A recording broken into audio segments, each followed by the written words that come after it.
Chegou a hora da entrevista do dia com a Denise Campos de Toledo. E vamos falar agora sobre possíveis implicações da decisão do ministro Dias Toffoli do STF referente a acordos de leniência. Eu converso com a advogada Esther Fresch. Doutora Esther, boa noite. Boa noite, Denise. Bem, vamos relembrar... Boa noite a todos. Eu que agradeço a participação, mas vamos relembrar essas decisões do ministro Dias Toffoli, do STF. Ele suspendeu o pagamento do acordo de leniência entre a Odebrecht, que agora é a Novonor, e o Ministério Público, isso no âmbito da Lava Jato, que foi fechado o acordo. Antes, ele já tinha anulado provas do mesmo acordo que embasaram ações, inclusive a que levou à condenação do presidente Lula, né? E a justificativa seriam as suspeitas quanto à atuação dos procuradores e juízes da Lava Jato. Eles estão sendo investigados na Operação Spoofing, e isso depois das denúncias da Vaza Jato. E aí nós tivemos a Odebrecht recorrendo ao ministro, até tendo como base uma outra decisão anterior dele, referente à JF. Não é? Que também ele suspendeu o pagamento das multas. Eu queria saber como é que a senhora vê esse tipo de decisão do ministro. Foi uma decisão monocrática que tem sido muito criticada, inclusive é alvo de proposta de mudança no Congresso. Não é? Agora, mexe com acordos que foram formalizados a partir de delações, a partir dos condenados assumirem crimes cometidos e concordarem com os termos do acordo. A senhora que tem experiência em acordos de leniência aqui no Brasil e no exterior, como é que vê essas decisões do ministro?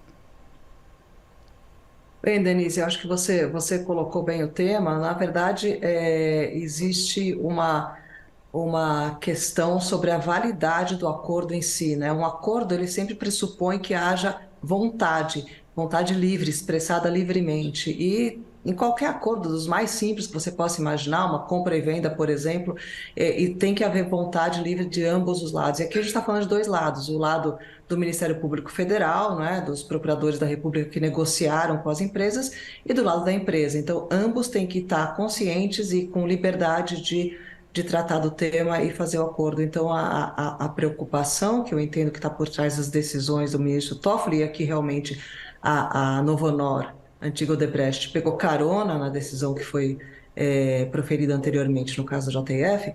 A preocupação houve liberdade de decisão plena por parte da empresa quando ela firmou esse acordo, quando ela, como você falou, confessou, no sentido mais amplo, né, do termo, mas quando ela concordou em pagar multa por malfeitos? Essa é a grande dúvida. Então, quando trazem elementos que colocam essa questão em xeque, é que pode ser anulado um acordo. Porque o acordo ele foi firmado por ambas as partes, ele tem que ser cumprido. O que se busca aqui é a interferência do judiciário, no caso do próprio Supremo Tribunal Federal, através do ministro, para que a justiça diga para as partes que o acordo não é válido. Se isso acontecer, não é, se de fato analisado com o mérito da questão decidirem que o acordo não é válido, aí então existe a possibilidade da anulação completa ou de uma renegociação, em que ambas as partes sentam novamente e aí plenamente livres para decidir, renegociam o tema. Agora, a PGR, a AGU e também a CGU não admitem qualquer renegociação com base nessa decisão de Dias Toffoli. Inclusive, a PGR foi muito firme, o procurador, em relação à decisão referente à JF, dizendo que não era nem acordo nos termos da Lava Jato, era da Operação Greenfield, que investigava desvio de recursos de grandes fundos, né, que sem esse retorno agora, sem o pagamento das dívidas, ficariam com rombos imensos aí no futuro. Então, ele teve a argumentação e ele quer que essa decisão, que essa posição contraditória seja discutida pelo plenário do STF, por todos os ministros, e não apenas uma decisão isolada de Dias Toffoli. A senhora acha que esse seria um caminho, inclusive, para mostrar a legalidade e a isenção dessa decisão? Exatamente. Bom, com relação ao que o PGR disse, não é? Como você acabou de resumir, de fato, ele é um dos lados do acordo, ele representa, não é, um dos lados, o outro lado é representado pelos advogados da empresa. Os advogados trouxeram argumentos em um sentido, ele trouxe agora os argumentos no outro sentido, não é? Isso é o natural quando há uma controvérsia, que é o caso aqui. Então, realmente, a posição da empresa é uma, a do PGR é outra, e aí é que a justiça, não é, o judiciário decide. Quanto à decisão monocrática, Eu entendo que, obviamente, o ministro tem que seguir o regimento do Supremo e todos os detalhes que eles, ministros do Supremo e suas equipes conhecem muito bem, mas eu, pessoalmente, se fosse eu a ministra, e obviamente não sou, preferiria uma decisão colegiada. Eu acho que a decisão colegiada traz muito mais tranquilidade para todos e também muito menos risco de ser revertida, né? E reversão de decisões, especialmente uma decisão em tal alto grau, né, do próprio Supremo, traz muita insegurança. É muito difícil você trabalhar do ponto de vista até de explicar e fazer com que uma empresa concorde em se submeter a um acordo de leniência se ela não tem segurança de que isso não vai ser revertido no futuro. Aqui a gente está falando até o contrário, né? A gente está falando de uma reversão solicitada por uma empresa, mas poderia-se, hipoteticamente, pensar no contrário também, na reversão de um acordo a pedido do PGR. Então você coloca todo mundo numa situação de insegurança, isso é muito perigoso.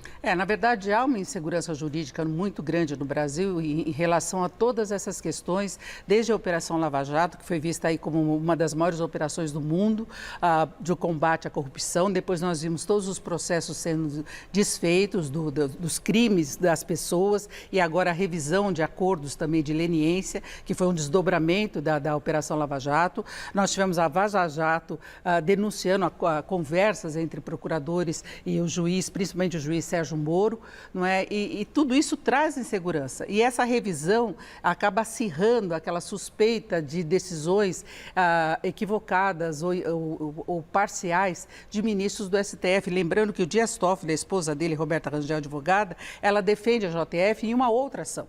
Né? Então, a JF é cliente dela e ela é esposa de Dias Toffoli, que tomou uma decisão monocrática. Então, tudo isso leva a uma insegurança muito grande. E como é que fica aquela percepção de impunidade no país, na sua avaliação?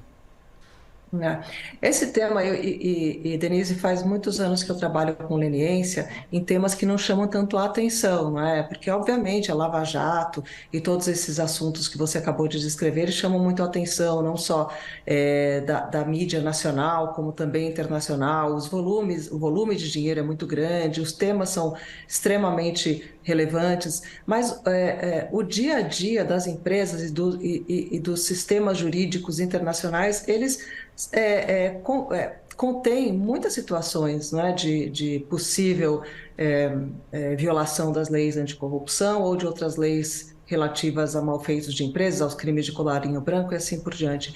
Eu vejo como muito importante o instrumento da leniência. Eu entendo que é uma tendência global, irreversível, não é? E que seria muito bom para o Brasil ter mais confiança e mais cultura de se aceitar a leniência, ou seja, o acordo entre o acusador, né, e o acusado. Porque senão você fica num sistema em que há uma polarização de acusação e que o Ministério Público quer sempre acusar, mesmo quando não tem elementos para isso, e a outra parte, as empresas, as pessoas físicas querem sempre se defender, mesmo quando sabem que fizeram alguma coisa errada. Então você tem um cenário de sempre litígio, o que não faz funcionar o sistema. Né? Você tem nos Estados Unidos, por exemplo, e aí só lembrando que esses acordos grandes que você mencionou aqui, tanto o da Odebrecht, como a própria Lava Jato, inicialmente através da Petrobras e assim por diante, eles têm um lado americano, né? E por isso que eles tomaram esse tipo de caminho de leniência, né? Então, o FCPA, que é a lei americana que trata de corrupção fora dos Estados Unidos, 99% das alegações de violação que são feitas pela autoridade americana são resolvidas através de acordo. As empresas não vão a juízo por causa de uma alegação de leniência, elas investigam internamente, elas entendem o que aconteceu.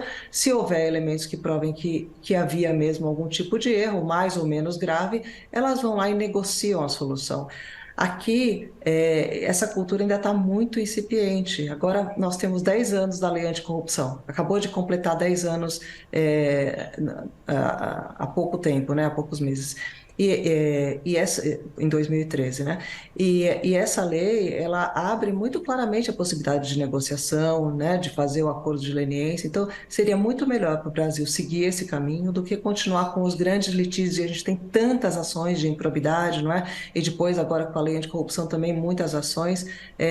Não vejo como o melhor caminho. Acho que é muito melhor haver uma consciência das empresas, dos seus dirigentes, por um lado, uma consciência também do Ministério Público pelo outro lado, de que a solução negociada é boa para o país, ela faz com que o sistema seja muito mais fluido.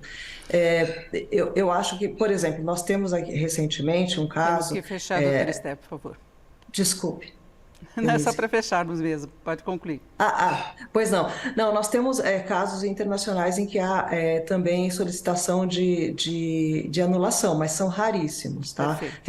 Tem um caso recente da Airbus, por exemplo, que a Indonésia pediu a anulação, mas a anulação desses casos no Brasil, eventualmente, mesmo que seja uma decisão final de anulação, não vai afetar a validade desses acordos fora do Brasil, nos Estados Unidos ou em outros países em que a Odebrecht tem tido processos também. Eu agradeço muito as explicações da advogada Esté Flesch, que é especialista, trabalha nessa área de acordos de leniência. Muito obrigada, uma boa noite. Obrigada, Denise, pelo convite. Boa noite a todos.